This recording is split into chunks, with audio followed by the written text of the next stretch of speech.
DAS Finals. Here we go in 5, 4, 3, 2, 1, Tetris. So once again, it is a best of 5. These players play on the same piece that's all the way through. Whoever wins 3 games first will win Genesis X3 DAS here for Classic Tetris. Those 3 games are going to be very important. But something I noticed right off the bat, it's seed 1 versus seed 2. So the qual system works. The qual system format works. Right? Despite how new it is and despite some questions that arose, not only was it exciting to watch, it seems to be pretty accurate right now as we have these 2 in the finals.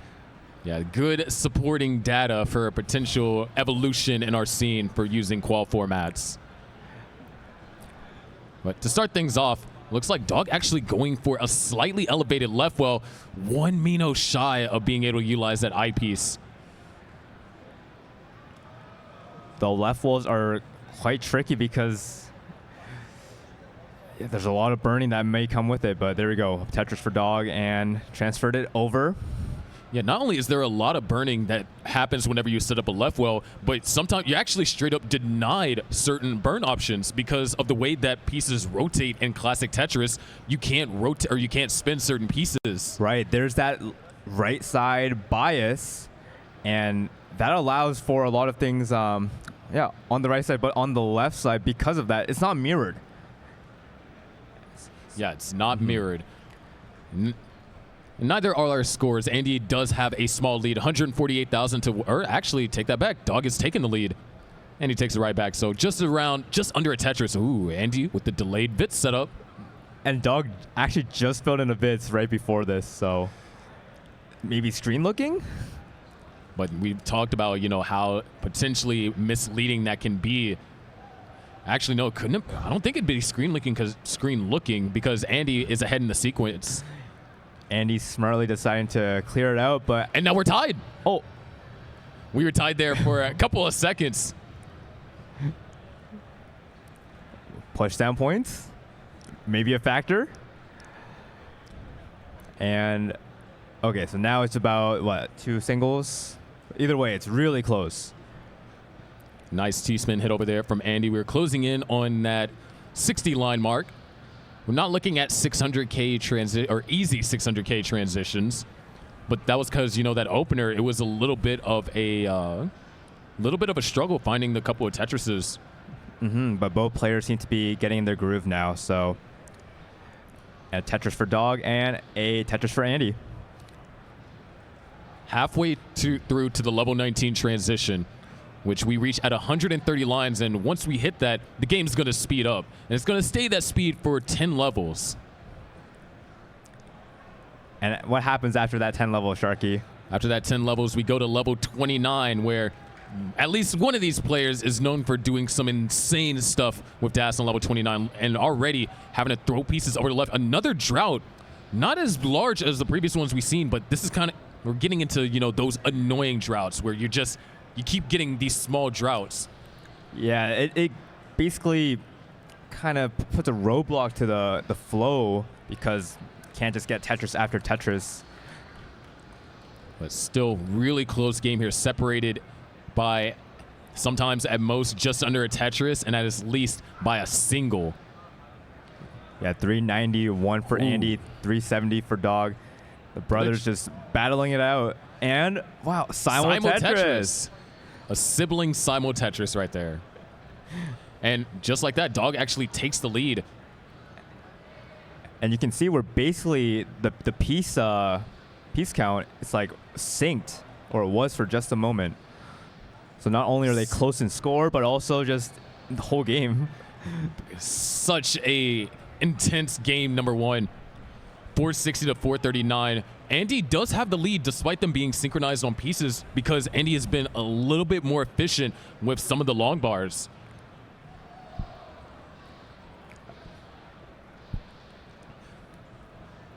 But man, 484 to 506. We're looking at potential 600K transitions for both. Yeah, Dog with that tuck and a Tetris. Oh, separated by a single now. Dog in the lead, but Andy's going to take it right back. Seriously, this is so close. Okay, Dog's gonna have to take some burns.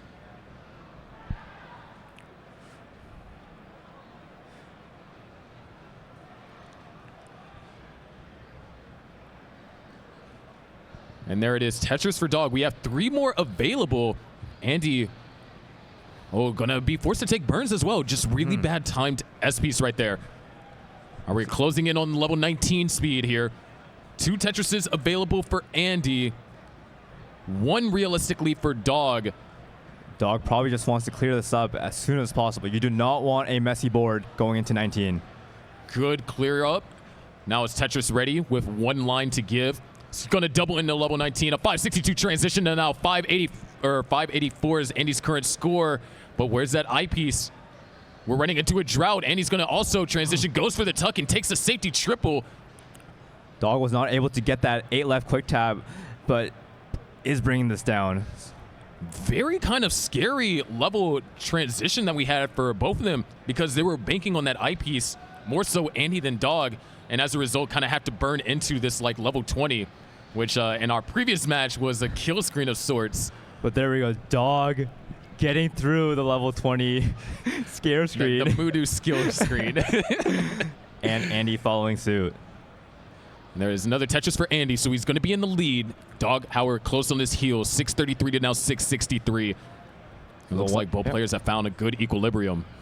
So one thing we talked about earlier is it's not just about getting the bar, it's about being able to use them when they come. And there's been these moments where these players have not been able to use them effectively. Oh, Dog with the misdrop. Looks like we're running into another drought. Andy's doing a fantastic job of managing these pieces. But man, oh wow, what a clear out by Dog. Might not be able to utilize that eyepiece, but is only down by less than a Tetris now. Less than a triple actually, but Andy's gonna finally give a little bit of headway. This is a very close game. Tetrises for both players, 761 to now 727. Dog is ahead by 1 line, so not too much of a pace differential, but we can see that 1 line being what Andy might need in order to either extend it out of Dog's reach, or if something happens and Dog ends up taking the lead, maybe that 1 line could allow Dog to climb back in. And Dog having to use 3 of those lines just to clean up the stack, so Dog's gonna have to do something here to shift this lead, but maybe doesn't have to do anything at all. Andy just having that rough board right now. Yeah, a couple of burns. It's only going to be 2, but those can add up. Dog still trailing by Tetris. 830,000 now, 860. Both players with clean boards. However, Andy's been taking 2 more burns, but that formation on Dog's stack, looking for good ways to burn this out, holding up for the right ideal pieces. There's a triple, and we're running into another drought. There's the Tetris for Dog and Andy simultaneously. Tetris. But now Dog having to recover. Oh, a couple of misdrops now. And he's running out of time. He's down by Tetris. Andy also having to do just a little bit of maintenance burns. But look at this maneuverability over here from Dog. This is so rough for Dog because even if he gets out of this, just because he's behind, it's tough. He might have to start going aggressive. That's another Tetris for Andy. That could be the dagger. That might be what puts it out of Dog's reach if Andy is able to take this all the way. There it is. 3 Tetris lead officially now for Andy. And Dog, we can see the effort here to set up a center wall. Maybe gonna get 1 more Tetris, but this is such an behind by board. 3. There's 1 eyepiece, but that burns only a line, and not Tetris ready either. There's another Tetris or an eyepiece, and that's gonna be it. Andy with the max and still going here is gonna take game number 1 over Dog. 1,061,000 to 902. They are ready, and so are we. Let's go ahead and get them counted down. Here we go in 5, 4, 3, 2, 1. Tetris. Game 2. Andy has taken game 1 with a max, and the final scores was a 150,000 point discrepancy. This is, by the way, they're stacking the same. Oh, and I jinxed it. But they were stacking the same for so many pieces. And starting out with the drought. Man, that seems to be a common thing today. Yeah? Yeah? Yeah? You know firsthand? Yeah? But so far, Andy, because of that small variation, is kind of down the line was forced to take some more burns, which is kind of cool to see just because, you know, both of the placements that they did were clean, but down the line with how the overall contour of their board ended up being, more burns were forced on one player than the other. And here, not only is Andy behind, the stack is just not as accommodating as Dogs right now. Nice play over there. Andy going aggressive, setting up the delayed Vits. Finds it and gets rewarded. Okay. There's a lot of risk that comes with that, but I think Andy knows what he's doing here.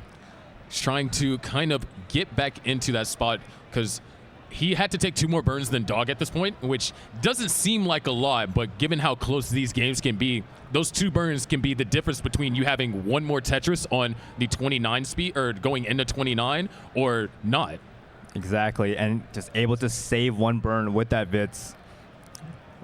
I think it's a very great move, honestly, now that we see it.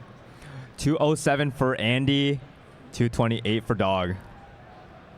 And Dog does find that eyepiece, and seems like Dog, because right now Dog is only on 1 burn, and so that one differentiation that we saw at the beginning, that 1 burn, was the cost of him playing perfect sense. Well, now he's going to take a 2nd burn. A 2nd burn. But playing perfect isn't not necessarily the goal. The goal is to outscore your opponents, but playing perfect does help. It does help, and it feels good getting just Tetris after Tetris. Which neither of these players are going to be Tetrising for a bit because they both have quite a bit to deal with. Yeah, both players not able to use that long bar for a Tetris. And both also not really in a scoring position here. Yeah, a little bit of awkward formation over there for Dog. Does get the well open, so that's crucial. But once again, it's another one of those tedious oh, what a placement over there from Dog. Opens up the well. Both players are waiting. And waiting. And waiting. And waiting. And there it is. After waiting for quite a bit. Yeah. And Andy just barely opens it up. With Dog still going to be holding on to the lead here by just over a Tetris. Halfway mark, approaching level 19. Yeah, if Dog is able to continue to keep this up, we are on track for that 600K transition. Andy is behind by 3 lines, so that does change up the pace lead quite a bit. It's actually closer than we think, than it looks right now. A few more forced burns over here for Dog. Looking for that J piece. Is not getting that J piece, but other pieces allow for an alternate solution. And there is Tetris will be scored, and kind of similar. Andy ran into that same sequence that caused Dog issues, but it's a different set of issues that Andy's having to encounter. Yeah, couldn't use that bar or that one. Or that one. Definitely one of the more frustrating things in classic Tetris. You get several eyepieces within soon timing, and you're unable to use them. And that allowed because Andy had the lead up at that point, but that allowed Dog to get right back in it. Oh, you're right. Now Dog with the lead. And yeah, we can see usually if you get a lot of those long bars in a row, I know the game's random, but it feels like the bar is not going to come for a while afterwards. Yeah. 444,000 to 438,000. Both players are at the same line count, so a true efficiency lead for Dog.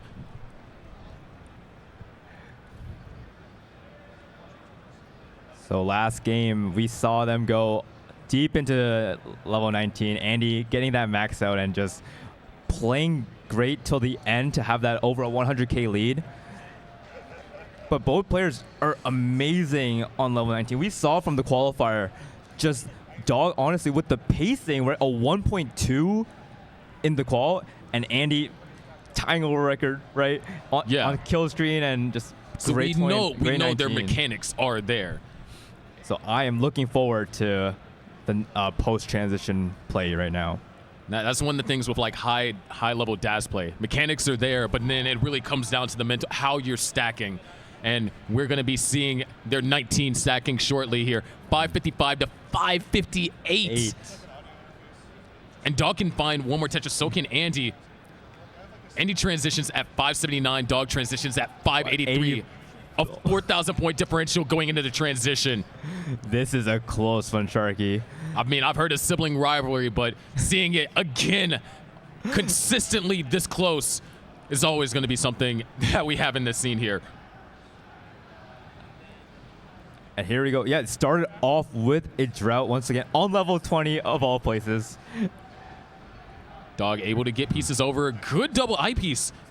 Dog might not have been able to use it for a Tetris. Neither could Andy. Both of them kind of used it to fill up the board. There's a Tetris for Dog. Kind of doubles number up there. And Andy just right up on his tail, so. Oh, the adjustment miss on 19 from Andy. Such an aggressive play. Does it pay off, though? Yes, it does. He's trying to get back some of that efficiency any way possible, and taking only one burn to score a Tetris, totally worth it. I did not have that on my bingo card. A bits on 19. What a move.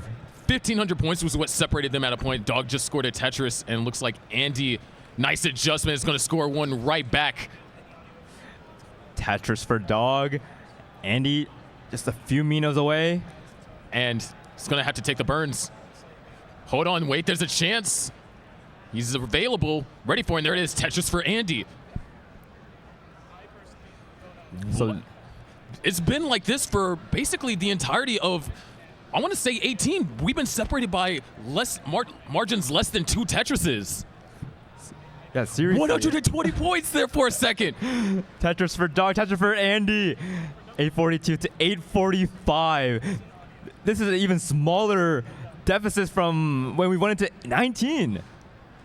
There it is, another Tetris for Dog. Andy was not ready for either of those long bars. Is that what allows Andy to, oh no, there's a Tetris for Andy into the lead. Separated by 460 points. We're at level 25. We have this level and 3 more to go, but there's a misdrop by Dog. See how he's able to dig out of this. And Andy, not as crazy of a situation, but all right, Dog is clean on level 26, but Andy now takes the lead going into level 26, 917 and now 896 here.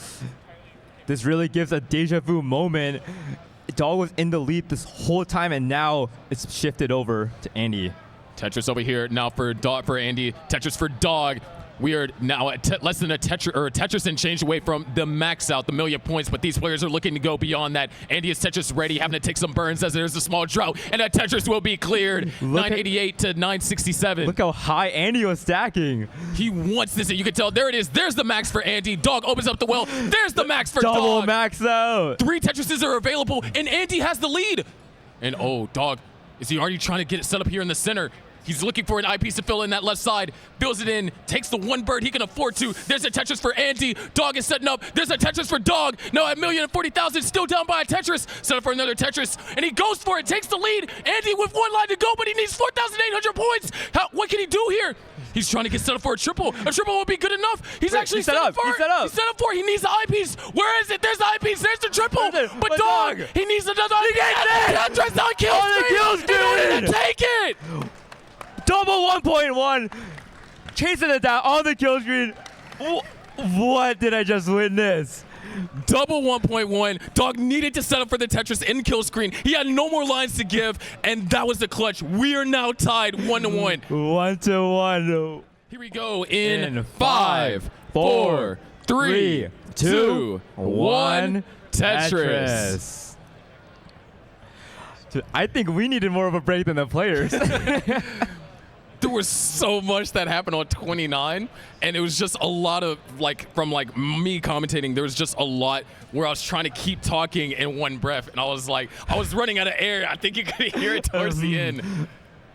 There was just so much going on. I mean, I totally understand, but Dog just at the very end, right? But we also alluded to that. We talked about how important the 29 was with these two in particular, how they got that 1.2, that 1.1 because of that extra play on 29. Is exactly what we alluded to. Seriously. And I noticed, right, Dog was practicing, warming up on 29 right before the match. I think that was a good decision. Oh my gosh, what a game. And now we're on 18, heart rates can calm down. Seriously. We can have extended breaths in between words. Deep breaths here, deep breaths. Oh, man. What a game. Game 2. And that tied us up. I honestly thought it was already game 3. And then I checked, and no, that was just game 2. We have a contribution from Daniel, $22 in the prize pool, saying, amazing game, take it to a game 5. I love to see a game 5. I love to see a game 5, as long as my voice holds up. You're literally reading my mind. I was thinking, I'm like, should I say that? And it's like you said it instead. Because if we're gonna get games just like this for the remainder, I don't know. But I'm looking forward to it, Sharky. Oh yeah, me too as well. But right now we can look forward to this game. 167 for Andy, 188 for Dog.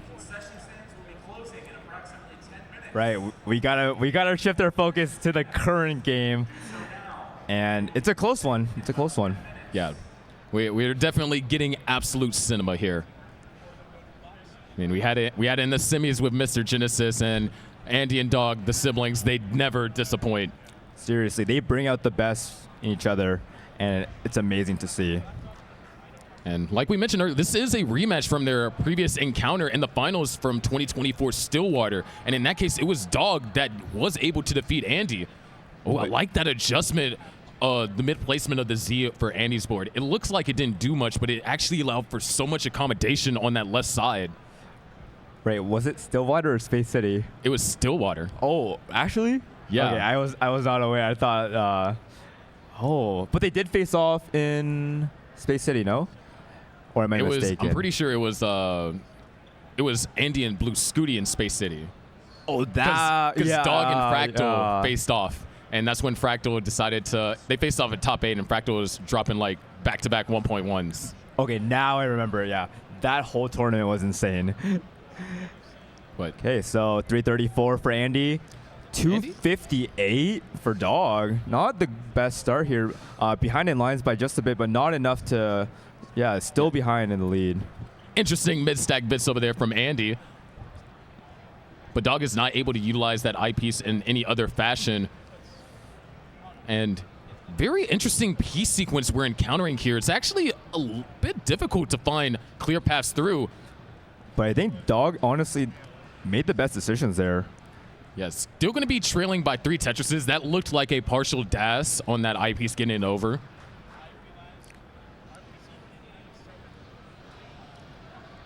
But we're just over the halfway mark. And I think I've finally calmed down from the previous game. Yeah, that game was ridiculous. I mean, and even though we might not be seeing the double 600K transitions this time around, still looking like a game that is still going to be relatively close, especially if Andy were to run into any small mishaps that allow Dog to kind of inch his way under this 3 Tetris deficit.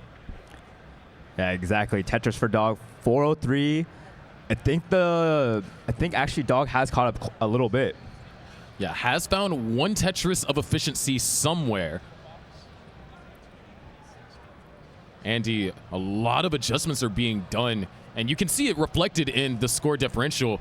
Right, but love a TP cell fix that. Yeah, parity. look how jagged that stack is, though. Oh, that's not a stack I would want.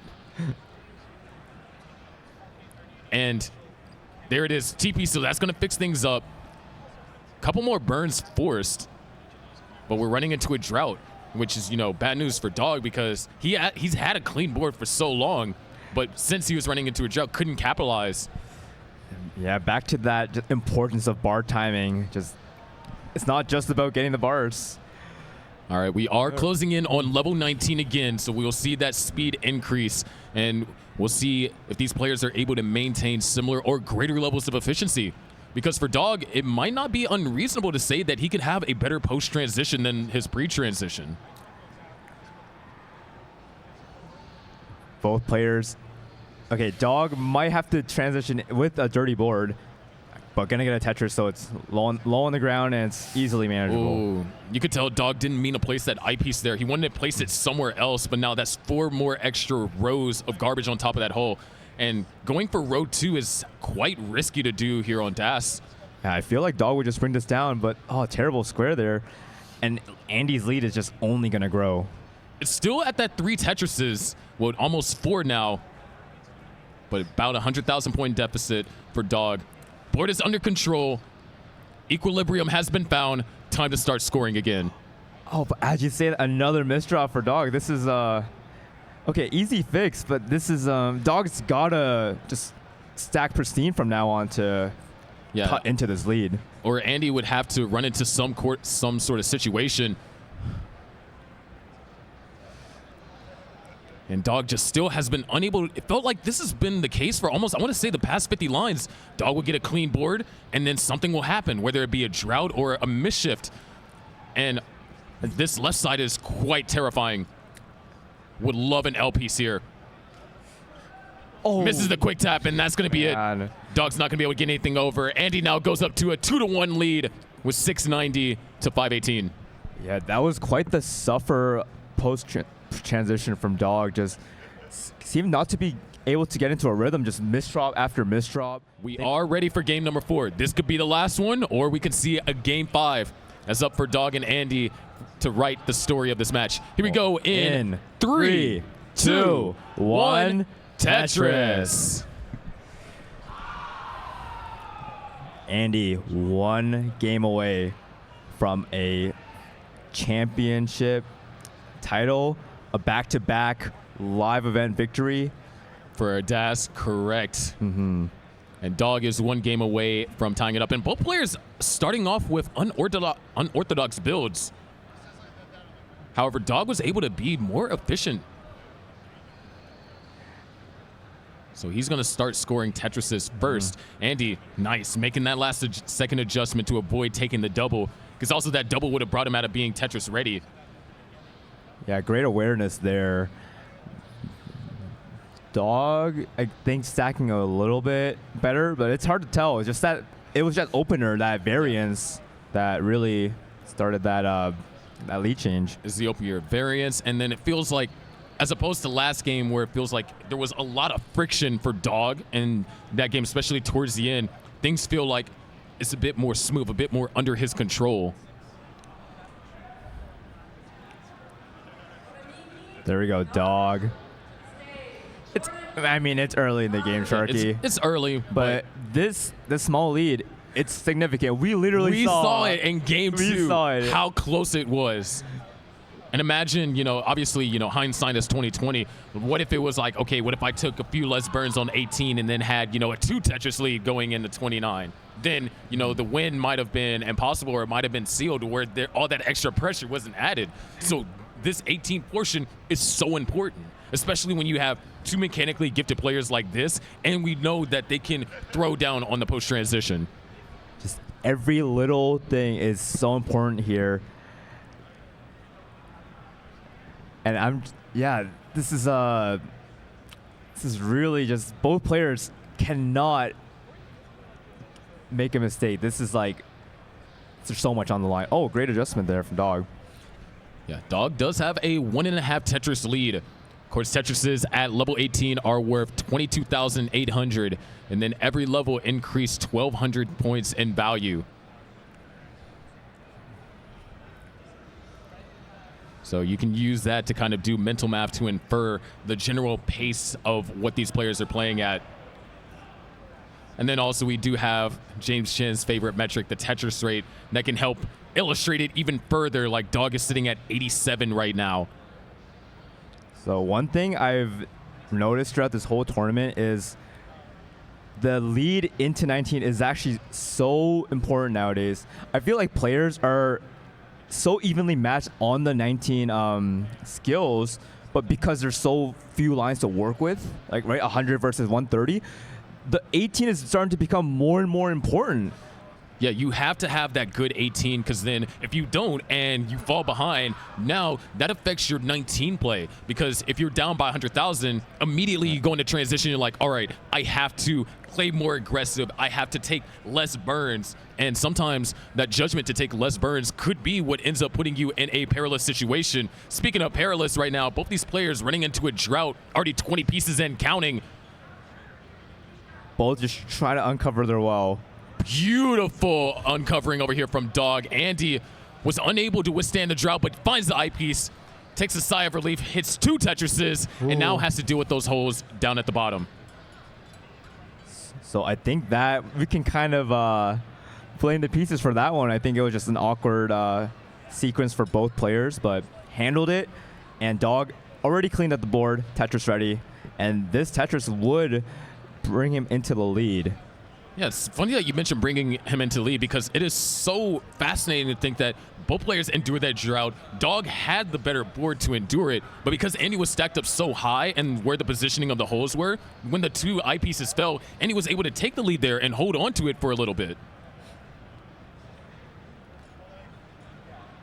And a Tetris for Dog, so 433 for Dog, 402 for Andy. And let's just see if the 18 is as important as I mentioned it, because I think they're just so close in skill on the 19 speeds. Closing in on level 19. Right now, about a 2 Tetris advantage for Dog. And it appears we might be running into another drought. It's not a big one, but the timing of the pieces actually set Dog back. Because now those holes, even though they are isolated on the same column and underneath that Tetris range, Dog's not going to be able to utilize the next eyepiece for a Tetris. Right. Only going to be, a split double. Oh, Dog actually commits to the burn, and an eyepiece comes, and just like that, Andy has closed the gap, and now we're separated by a single. And just a few lines away from 19. This seems to always happen, right? It gets so close right at the transition. What a pendulum swing. With only 10 lines to go, early dash shift over there from Dog. And this board is very complicated to solve as well. That's not going to be a Tetris either, so Andy's going to hold it definitively as he transitions at 542.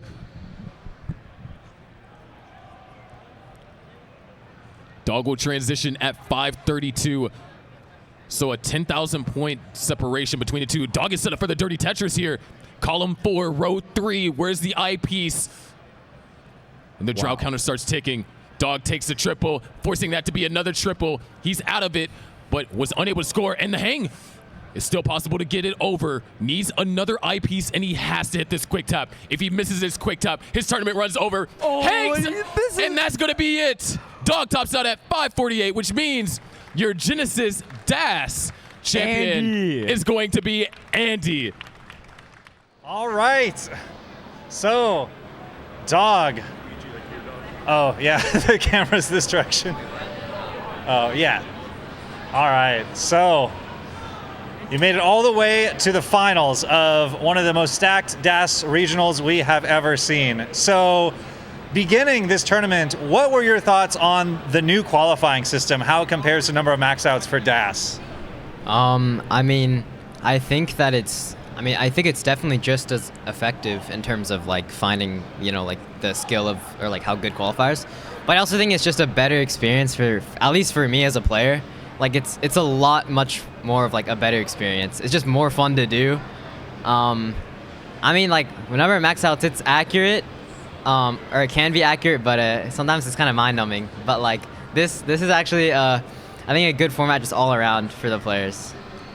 Yeah, so after a few missed games early on in your qual session, you had a 1.1 and then the incredible 1.2, the game of the quals. So in your mind, what were you thinking about how to pace yourself for those games beyond a max out? Yeah, honestly, there wasn't really a huge mindset change for me. I think like the first 15 minutes I was honestly saying I was just like warming up. And then once the 15 minutes of warm-up were done, then I was able to actually get like good scores. So there wasn't really like a mindset thing, but I just was able to, start putting on the good points. Yeah, so you've had a long run for many years as a tap and then a role like top player, world champ. Your brother Andy became a top DAS player in the world because he had to take a year off, basically. And he also started out as a DAS player. But you've been a tapper and a roller your entire time along with DAS. So how did you balance becoming so elite at DAS at the same time when you were still rolling as your main play style? First off, technically I actually was a DAS player only up until like 500K. But then I switched to tapping, and then I ended up getting like way better with that. But the thing is that, it's seen a lot where like the top players in Roll end up just also being good at DAS, and I think that's just because I think it just kind of like carries over naturally. So, you know, the main thing that does have to get worked on is DAS control for sure, and I think that's the main thing that if there's one thing that people that just only main DAS can have an advantage over like rollers is DAS control. So yeah. So you managed to make a top 4 spot at Jonas Cup this year, so you will be going to Germany, right, for CTWC DAS? Yeah. Is there anything specifically that you're hoping for or looking forward to about that tournament? It'll be your first European tournament. Yeah, I mean, it's gonna be a completely different experience because, you know, like all of, you know, the one thing about DAS, it's very international. I think there's like, in terms of the top rollers, it's mostly Americans, but in terms of DAS, it's definitely different. There's like a lot of good European DAS players, so it's definitely gonna be cool to match up against those players in an IRL event, to where I otherwise wouldn't really be able to. Well, congratulations again, Dog, on making the finals and getting one of the prestigious medals that we have to hand out. You have a medal from the CTWC president himself, Vince. And there it is. Second place, Genesis DAS champion. And finally, we have the #1 in the world and at Genesis, Pixel Andy. So, Andy, is this the first time you have played with this qualifying format for DAS? No, it's not. We did this at Space City as well. That was pretty good as too, but I really like this qual format. Yeah, no. Obviously, it's seeded us correctly. Like 1 and 2 seeds made it. So for the most part, I would say that it's just as accurate, and it's better because like I was saying, like, you know, if you have like 500K at 20, you kind of stop out. You know, you just reset, and that's kind of lame. And it also doesn't show that you got 500K at 20. You know, like that's still like decent. So this format is definitely better for showing that and like consistency. Yeah. So you had a crazy bracket run. You had to face none other than Mr. Genesis himself. How did that match go? What are your thoughts? I mean, that was a Mr. Genesis match. I'm not gonna lie. Like I felt the Genesis. I'm not gonna lie. Like I felt it like oozing out of him. It's actually kind of insane. And then he took my hat too, which I guess he took it from him. So I guess it's all good now. But yeah, that was a shocker. I'm not gonna lie. Like I saw him come up with the idea too. Like I saw the flicker in his eyes whenever he, like the commentators were talking about it, and I saw him flicker, and I was like, no, bro, he's gonna take your hat, and yeah, ended up happening. But yeah, it was a good match. It was a good match. I mean, you know, it was close. Maybe it wasn't like insanely high scoring, but it was close. So yeah, so far. Yeah. Yeah, so you have your brother, Dog, in the finals. Feels like you guys have played each other many times. Not your first time facing each other in the finals of a regional DAS tournament. How is it facing him versus anybody else? Because you have so much experience versus each other. I mean, we've already played each other, what, 39 times? That's actually kind of crazy. That's got to be like the most out of like any at least like top level players. Like probably like Moodus or someone has more, but like in general, yeah. I mean, I guess I could ask you specifically about that game that went right down to the wire at the end. How were you pacing yourself for that final like level? Honestly, because I don't screen look too often, so like I was kind of just listening to the commentary, and then I think Sharky was like, he needs this triple or something, so like, and I got a Tetris, so I was like, all right, I'm good. And I just see like his board, and it's just clean set up for two Tetrises in the center, and I'm like, are we serious? Like I got a little bit, not even upset. I was just baffled, man. I was just like, is this really gonna happen again? Like, and it did, which is kind of crazy. But luckily, I was able to lock in against him. I don't know how much practice that he does in DAS, but obviously he's still like really good. So yeah, it's always nice playing Dog playing Tetris. Yep. Yeah, so for a while, of course, you had all these DAS Masters wins. You hadn't won a live, and then you won at Jonas Cup. Did it feel like there was kind of a weight off your back coming into this tournament? You could just come in, you'd already won a live, you were kind of playing with house money, and you wanted to win another one. Did it feel more relaxed? I think it helps. I think it does help to a certain extent. I mean, like, because, like, I don't know, there's something about, like, people doubting you that makes you play a little better, but obviously that's kind of, I don't know how to explain it, but then also getting that win makes me feel like the other, like, I don't need it anymore, you know what I'm saying? But like I still won it, you know what I'm saying? So like, it didn't take away from that, but yeah, I think it was a good win for me, that Jonas Cup. I think I needed that, honestly. So, and now this one, back-to-back live. So yeah, I am feeling pretty good. It's better. So again, perhaps the final goal you might have, you're going back to Germany this year as the Jonas Cup champion to represent America and the Jonas Cup and everything else. What are your goals for that tournament this year? Maybe like top 16. I don't know. I'll probably win if I feel like it. You know, like if I'm feeling like it, then yeah, I'll probably win. But I guess there are good Europeans too.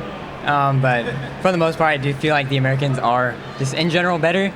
So Jonas Cup does feel like the main tournament to me. But yeah, CTWC DAS too. I'm fine with winning that as well. So yeah, we'll see what happens. We'll see. Definitely, I can see American versus European, the rivalry brewing this year. So what's the next event people are going to be able to catch you at? CTWC.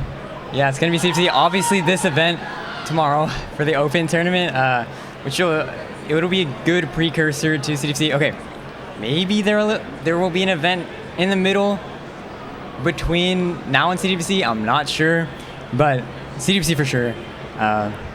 After this Open tournament tomorrow, so yeah. Well, congratulations again on solidifying your DAS live dominance today once again, and in preparation for tomorrow, let's award you your medal. Congratulations. Any final words? Thank you to everybody watching, everybody contributing. Thank you to K9 for helping me get out here as well. And you know, Attack Nurse and them, and shout out to yeah, I guess my loyal viewers as well on Pixel Andy channel, and all my loyal fans out here as well, like you know, like Alex T's, Robot, Fractal, like all my biggest fans. So yeah, thank you. One last thing, where can people get one of those awesome Pixel Andy hats you're wearing? And you're wearing it too, you know? Yeah. You could tell them. It's all the rage. You know, actually, so I'll give a shout out to my dad. Actually got this for me and my brother, who's been a Pixel Andy fan since 2020, since day one. So he got them for both of us. So shout out, Dad. Thanks for getting the hat. So I actually wasn't the one who got it. So I don't know exactly where he got it online. Oh. So what's the link? It's like you go on my Twitch page, you scroll down a little bit, and you'll just find it. It's on the merch. But yeah, it's probably like, I might make it like $60 after this win, but you know, you can find it over there, yeah. But yeah, congrats again.